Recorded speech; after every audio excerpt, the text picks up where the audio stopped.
M Q M کے ساتھ سیاسی اتحاد یا سیٹ ایڈجسٹمنٹ، اس کا نون لیگ کو کتنا فائدہ ہوگا اور پیپلز پارٹی کو اس کا کتنا نقصان ہو سکتا ہے؟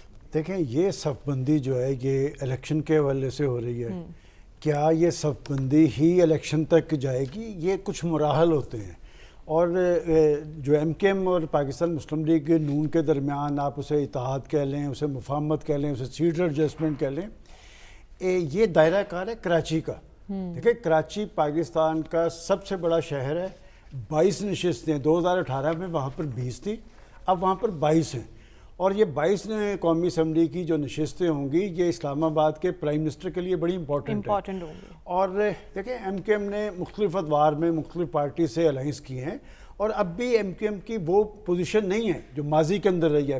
ایم کیو ایم کراچی کے اندر لوئر مڈل کلاس کی ایک پارٹی تھی اور کراچی کے عوام اس کی طرف دیکھ رہے تھے.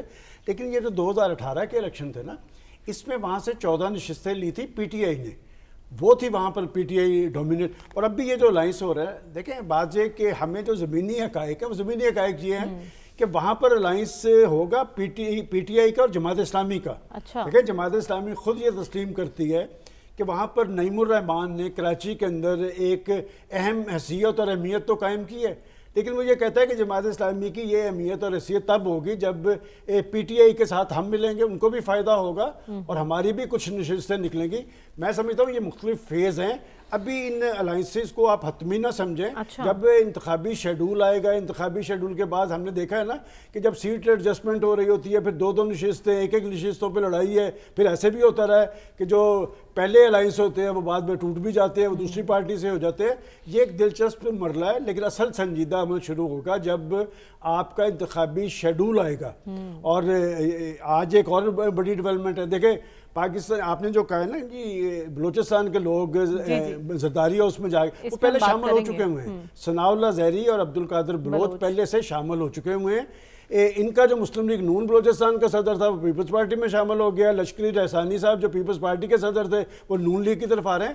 بلوچستان کی سیاست جو ہوتی ہے وہ الیکٹیبلز کے گرد گھومتی ہے، اور بلوچستان کے اندر اگر کسی کا نظریاتی ووٹ ہے نا تو وہ جے یو آئی فیک ہے. وہ مختلف علاقے ہیں، ان کے وہ جو ریلیجس حوالے سے جو لوگ ہیں وہ پارٹی ان کی ہے. البتہ یہ میں کہتا ہوں بڑی سگنیفیکنٹ بات ہے کہ اگر باپ پارٹی نون لیگ کی طرف رجوع کر رہی ہے اور ایم کیو ایم بھی نون لیگ کی طرف رجوع کر رہی ہے تو پھر اس کا مطلب آپ خود ہی سمجھیں کیا ہے.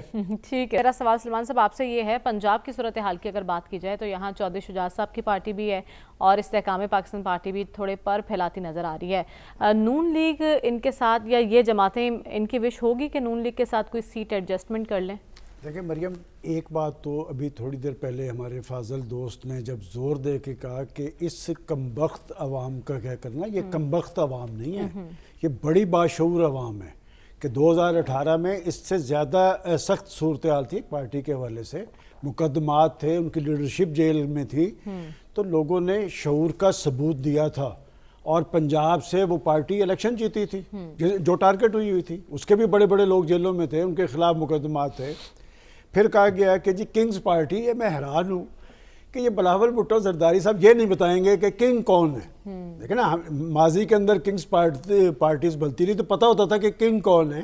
اب کوئی نہیں بتا پا رہا کہ کنگ کون ہے. اور ویسے تو ہمارے دوست بتا چکے ہیں کہ مجھے تو ترس آ رہا تھا ان کی بات پہ کہ جی وہ تابعدار پارٹی ہے اور وہ کنگز پارٹی ہے. اور وہ بات یہ کہ یہ ایک ٹرینڈ ہوتا ہے. 2018 میں ہم اسی کا حصہ تھے پروگرام کا، تو پتہ تھا کہ کس کو لایا جا رہا ہے. کوئی شک تھا؟ میں خود بیٹھ کے کہتا تھا کہ جی لایا جا رہا ہے، وہ آ رہے ہیں. اور پھر یہاں بتایا جا رہا تھا کہ کیا کیا کچھ ہو رہا ہے. جہاں تک آپ نے پنجاب کی بات کی، دیکھیں بات یہ کہ ایک آج سے 1 سال پہلے آپ کو یاد ہے ایک ٹرم چلتی تھی کہ جی نون لیگ کی ٹکٹ چلتی ہے، ٹھیک نا. پھر 16 ماہ کی ان کی حکومت آئی، اس میں ان کی کارکردگی متاثر ہوئی. اور میں ایک بات دیکھیں، ناظرین کو پتہ چلنا چاہیے کہ جس سے حکومت کا شکوہ جناب بلاول بھٹو زرداری صاحب کہہ رہے ہیں وہ اس کے وزیر خارجہ تھے. حصہ بحیثیت جثہ انہوں نے لیا. اور وہ جو کہتے ہیں جی کہ یہ حکومت جو نگران، میں پوچھنا چاہ رہا ہوں وہ جلیل عباس جیلانی صاحب تھے، وہ کن کے پرائم منسٹر کے کینڈیڈیٹ تھے؟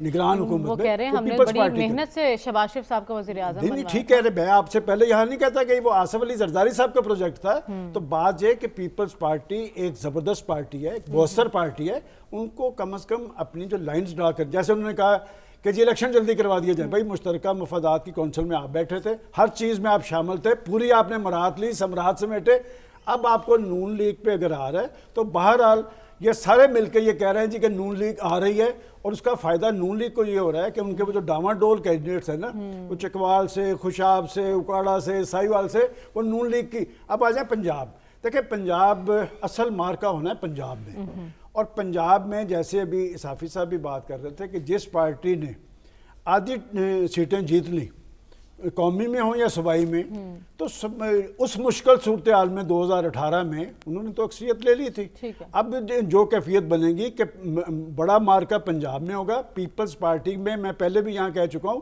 کہ جنوبی پنجاب میں اہمیت پیپلز پارٹی سے زیادہ مخدوم احمد محمود کی ہے، وہ اپنی سیٹیں نکالتے ہیں نا، وہ کاف میں ہوں، وہ نون میں ہوں، وہ پیپلز پارٹی میں ہوں۔ احمد محمود صاحب آج سے 6 ماہ پہلے بہت ایکٹیو تھے، اور میں جانتا ہوں کن لوگوں سے، مجھے نہیں پتا کہ وہ اب خاموش کیوں ہو گئے۔ دیکھیں اصل پرابلم میں اگر کوئی پاکستان کی قومی پارٹی ہے تو وہ پیپلز پارٹی نظر آ رہی ہے، اور کیوں کر آ رہی ہے کہ سندھ میں وہ مشکلات سے دو چار ہے۔ دیکھیں آپ جب اندرون سندھ کی بات کر رہے تھے تو اندرون سندھ میں آپ ایک پارٹی کو نظر انداز کر رہے ہیں، اچھا، جس سے ان کا بلاول بھٹو زرداری صاحب کراچی میں لیاری کی ان کی 22 سیٹ ہے، وہ ہار گئے تھے، اور سندھ کی سیٹ جس سے جیتے وہ ہم کو 700-800 سے وہ مولانا راشد سومرو، JUIF جو ہے وہ سندھ کے اندر اس کی ایک اہمیت اور حیثیت ہے۔ میں اسی لیے کہہ رہا ہوں کہ ابھی آپ دیکھتے جائیں، آپ شیڈول آنے دیں، شیڈول آنے کے بعد پتہ چلے۔ سلمان صاحب آپ کو بھی یہ لگتا ہے کہ OIC اجلاس ایک لا حاصل مشق ہوگی؟ دیکھیں جو بات ابھی کی جا رہی ہے، اگر تو آپ تاریخ دیکھیں، تاریخ تو یہی ہے، اور آپ کا یہ کہنا ہے کہ یہ کیا کچھ بہت کچھ کر سکتے ہیں اگر کرنا چاہیں، اگر کرنا چاہیں تو کیوں نہیں کرنا چاہے؟ آپ ایک ٹرینڈ نہیں دیکھ رہے کہ مختلف ممالک کے اندر اسلامی دنیا وہ فلسطینیوں سے تو یکجہتی کا اظہار کرتی ہے، لیکن اسرائیل کی مذمت نہیں کرتی، اور ہمارے یہاں بھی ہم نے دیکھا ہے کہ ہماری پولیٹیکل پارٹیز فلسطینیوں کی امداد کرنے کے لیے تو تیار ہے، لیکن اسرائیل کا نام اس طرح نہیں لیا جاتا۔ دیکھیں 2 چیزیں آج میں نے نوٹ کی ہیں، ایک تو ایک اسرائیلی ذمہ دار کو امریکہ میں پوچھا گیا کہ یہ جو آپ خواتین اور بچوں کو ٹارگٹ کر رہے ہیں یہ تو سراسر غیر انسانی۔ اس نے کہا کہ ان خواتین کو ٹارگٹ کرنا اس لیے ضروری ہے کہ یہ جو بچے پیدا کرتی ہیں یہ بچوں کو اس لیے ٹارگٹ کر رہے ہیں کہ یہ سارے حماس، اور مجھے یاد پڑتا ہے کہ مقبوضہ کشمیر کے اندر وہ برہان مظفر وانی کو جب ٹارگٹ کیا نا تو وہ سوشل میڈیا پہ ایکٹیو تھا، وہ کوئی بندوق رکھ کے نہیں کام کر رہا تھا، تو ایک انڈین آرمی چیف نے کہا تھا کہ یہ برہان مظفر وانی کو ٹارگٹ اس لیے کیا گیا ہے کہ ہر کشمیری لیڈر جو ہے وہ برہان مظفر وانی ہے، کہ ہر جوان سیم یہی صورتحال وہاں پر حماس پہ ہے۔ اور بات یہ کہ کیا امریکہ یا مغرب نے اپنا رول ادا کیا ہے؟ دیکھیں لاسٹ ویک بھی ہم بات کر رہے تھے کہ مہذب دنیا نے بڑے بڑے مظاہرے کیے ہیں، مظاہرے ہو رہے ہیں۔ اب آ جائیں کہ یہ جو کانفرنس ہونے جا رہی ہے کہ ریزولوشن تو آئے گی، لیکن کرنا کیا چاہیے؟ دیکھیں ایئر سپیس آپ بند کریں، آپ پتہ لگ جائے گا، آپ کے پاس پیٹرولیم کا آپشن موجود ہے، اور سب سے اہم بات یہ ہے کہ ماضی کے اندر آپ مبصر کے طور پہ بلاتے تھے، بلائیں ذرا چین کے، امریکہ کو، رشیا کے لوگوں کو، ان کے مبصرین کو بلائیں، وہاں ان سے پوچھیں نا کہ جی یہ جو کچھ آپ کر رہے ہیں کیا آپ کی انسانیت زندہ ہے یا مردہ؟ اور یہ کون سا آج جو جمعہ کا دن ہے، غزہ میں کیا ہوا؟ ان کا سب سے بڑا ہاسپٹل ہے الشفا کے نام سے، وہاں پر وحشیانہ بمباری کی گئی ہے، اور پھر اس کا جواز کیا ہے؟ ان سے کہا کہ اس سے زیادہ غیر انسانی کوئی امر ہو نہیں سکتا جو آپ نے کیا ہے، کہ اس میں تو بچے تھے، اس میں انہوں نے کہا کہ اس کی بیسمنٹ میں حماس کا دفتر تھا، اس لیے ہم نے اس کو آج 3 ہاسپٹلز کو، وہ ٹارگٹ کس کو کر رہے ہیں؟ ہاسپٹلز کو، مدرسوں کو، وہ تو ملبے کا ڈھیر ہے، لیکن خوف دیکھیں، خوف یہ ہے کہ آپ تو کہہ رہے ہیں نا اسرائیل، اصل دیکھیں میں بار بار ایک بات کہہ رہا ہوں کہ امریکہ کی جان اس طوطے میں ہے، وہ ان کو بچانے کی کوشش کر رہا ہے، کیونکہ یہ معاملہ صرف اسرائیل تک محدود نہیں رہنا، امریکہ کو پتہ ہے کہ یہ میسج ہے یہ ہمارے لیے، اور یہ تحریکیں جو آزادی کی تحریکیں ہوتی ہیں وہ کبھی ختم نہیں ہوتی۔ کیا مقبوضہ کشمیر میں آپ نے وہ آزادی کی جو مہم تھی یا جدوجہد تھی ختم کر لی ہے؟ یہ ختم نہیں ہوگی، اور بات ہے کہ 10 لاکھ فوج آپ نے وہاں پر رکھ لی ہے، 10 لاکھ فوج کے بعد کیا وہاں پر آپ نے تسلط قائم کر لیا ہے؟ وہ جو مودی صاحب کہتے تھے کہ جی کشمیر ہمارا اٹوٹ ٹنگ ہے، تو جواب میں انہوں نے جدوجہد کے ذریعے ثابت کر دیا کہ آپ کے اس اٹوٹ ٹنگ کا انگ انگ ہم نے توڑ کے رکھ دیا ہے۔ تو حماس کو آپ کچھ بھی کہیں، چند ہزار کی فوج تھی اور لاکھوں کی فوج، اور ہمیں بتایا جاتا تھا کہ اسرائیل ناقابل تسخیر ہے، اسرائیل کے پیچھے سپر پاور ہے، اسرائیل کے پیچھے جدید جنگی سامان سے لیس ہے، دنیا کی کوئی طاقت۔ حماس نے اڑا کے رکھ دی ہے، تو بات ہے کہ وہ تو کھڑے ہیں۔